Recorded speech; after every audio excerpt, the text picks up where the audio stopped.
જય માતાજી મિત્રો, આજે આપણે ટેસ્ટી ડુંગળી બટેકાનું શાક બનાવવાનું છે।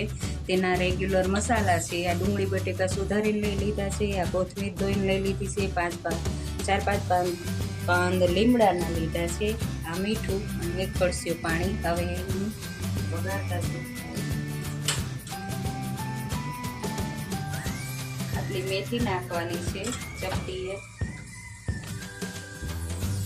મેથી સારી રીતે તતડી જાય પછી જ રાઈ નાખવાની, કારણ કે નકર મેથી કડવી લાગશે।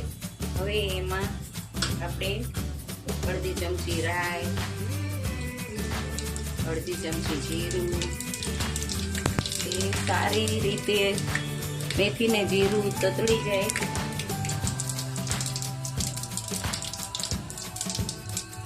પછી એમાં અડધી ચમચી હિંગ નાખવાની। ગેસ ધીમો કરી દેવાનો। 4 થી 5 પાંદડા લીમડાના નાખવાના।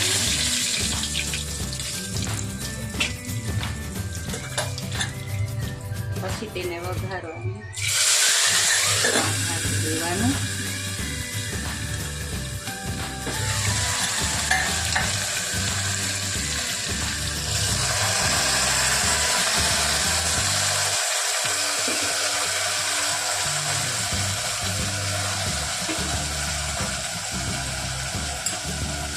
હવે એમાં 1 નાની ચમચી હળદર નાખવાની, પછી સ્વાદ પ્રમાણે મીઠું નાખવાનું, જેટલું તમારે જોઈતું હોય એ પ્રમાણે।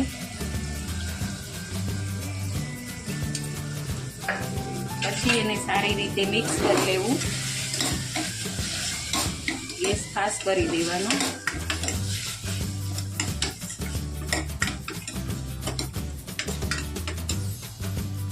થોડીક વાર એને તેલ ને હળદરમાં ચોળવવાનું અને મીઠું નાખ્યું।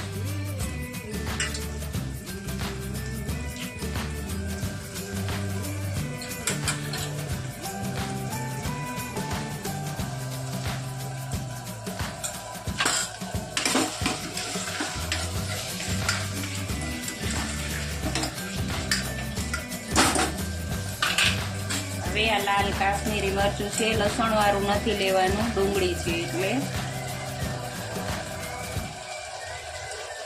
જેટલું તીખું ખાતા હોય એટલું કરવાનું। હવે એને મિક્સ કરી લેવાનું।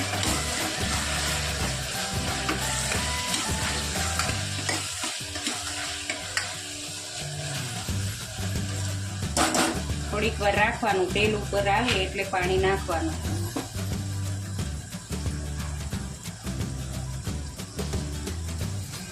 જો મિત્રો તેલ ઉપર આવી ગયું છે, હવે એને પાણી નાખી અને મિક્સ કરી લેવાનું।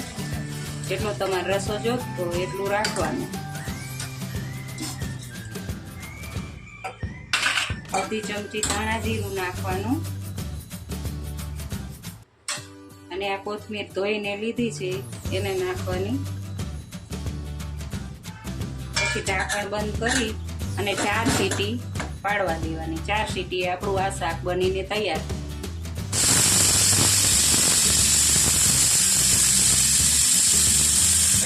જો મિત્રો, આપણું ડુંગળી બટેકાનું ટેસ્ટી શાક બનીને તૈયાર થઈ ગયું છે। જો આ બાજરાના રોટલા સાથે, રોટલી સાથે, ભાખરી સાથે, જેના સાથે ખાવું હોય ખાય। અને મારી ચેનલને તમે લાઈક કરો, શેર કરો અને સબસ્ક્રાઈબ કરો।